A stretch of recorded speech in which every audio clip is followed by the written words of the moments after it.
Mhosva yenyu ndei? Attempted murder. Yakaparika rini mhosva iyi? Muna October last year.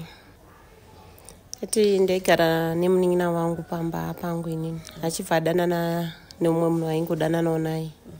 Saka boyfriend yakasvika pakunzi handichakudi nenyaya yekuti anga ari violent. Ndichibva ndatora munin'ina wangu kubvisa kumba kwaigara pandaimulojera. Ndichibva ndatangogara naye pamba pangu ndichigara naye nemurume wangu.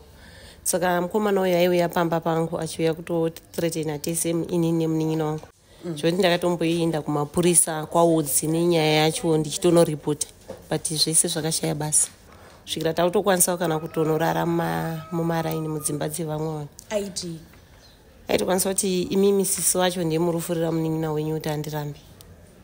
Ototanga kutondirova nekuuya nemabhemba nemapanga.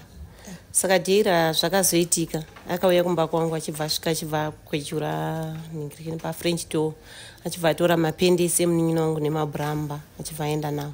Andiziva kuti aida kuzviita sei.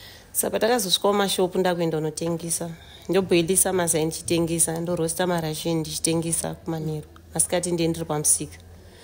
Saka pandakazoenda kumanheru takunotengesa masai ndakatobata achaingu emasai achibva atotanga kundirova jojo yayi tese nemunin'ina wangu. Achibva atokandira munin'ina wangu padhuze negasi panobikwa machips. Saka ndopakabudisa banga achido baya munin'ina wangu. Ndibva ndadonhedzera munin'ina wangu pasi. Nyaya yacho yange rii? Yekunzi wandirambira chii, haufanirwa kundiramba. Saka ndopakatanga kurova munin'ina wangu. Apedza kurova munin'ina wangu achitanga kurova inini. Ndamubvutira chibanga changa akabata icho ndibva ndangomutema nacho pamutsipa achibva akuwara. Saka ndakabva ndabva ipapo vachibva uya nana sekuru vacho vakatowanda. Sekuru wake vachibva wabudisa banga vachida kundibaya naro. Ndibva ndakatizira tibva tapinda mukaunda remushopu munotengesa sekuru wangu. Saka pandakazoenda ndibva ndadhonza munin'ina wangu tiza kuti nditize naye udaiso. Aibva tiza kubva pinda mutoileti ndichipota kuseri ndibva ndatongobva ndatongobva panzvimbo. Pandakazoenda ndatove pamba ndatokinura gedhi rangu ndakutopinda pamba kuti nditopinda pamba kunorara. Ndopandakatoona vakomana muarea vatoya vachibva vanditora maneighborhood vachibva vanditora zvikanzi wakuwadza George. Saka murume wangu achibva atobuda zvikanzi imimi muri kuti akuwadza George, kana muri kuti imimi mamutora mutorei muchienda naye kumapurisa. Zvinhu zvekuda kuti kana kuti munouya muchizorova munhu inini ndinotokuvhurirewo chii ndotokwanisa kutokumang'araiwo. Ndokusungwa kwandakaita vachibva votoenda neni kupi vachibva vaenda kwaudzi. Ndichibva ndazonzwa kwamutare kunoko ndokutosungwa kwandakatoita. Makapiwa mutongo wakadii?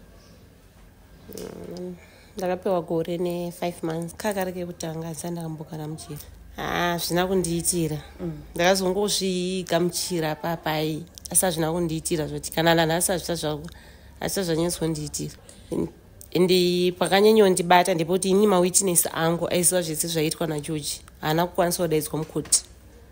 Vanga vasingakwanisi kuvapawo mukana wekuti vauye kukoti. Zvoti pamwe dai vakauyawo kukoti vachikwanisa kuatenda nyaya yangu vachitsanangura zvese zvaiitwa nekuenda kwangu kwese kumapurisa ndichimhangara zvaiitwa naGeorge pamba pangu achigwejura madhoo achiita sei. Zvese hazvina kukwanisa kunge zvichitaurwa mukoti.